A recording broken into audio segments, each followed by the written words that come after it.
I honestly love stuff like this. Yesterday I went down to help my mom prune an apple tree in her front yard, and she grabbed a pair of hand pruners. Wow, yeah, dude, you had it right side up the first time. Anyway, they were kind of rough. She didn't even have a clue where they came from, but they were Fiskers, one of the top brands. They didn't cut so great, though. I don't know if you can tell, but they've got some pretty gnarly gouges in the blade there.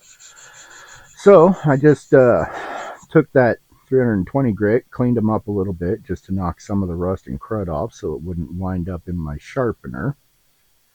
And obviously, I had to do both sides of the cutting blade. Sharpening a pair of pruners is really freaking easy because, all right, here we are. Coarse side of my diamond sharpening stone. Just follow the bevel that's on there. Little grindy back and forth. Check it. Starting to get a good burr. Grind a little bit more. What I'm doing is I'm grinding those gouges out so that it's got a nice smooth cutting edge again.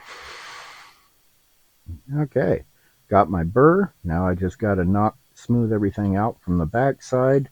These things are edged like a pair of scissors. They're not double-sided like a knife. You only got one side that you really have to sharpen.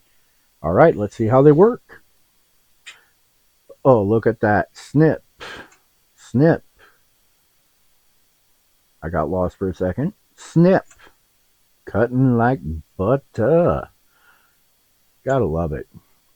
That brand of Loppers retails for $20 to $30, so I just saved my mom a few bucks. There you go.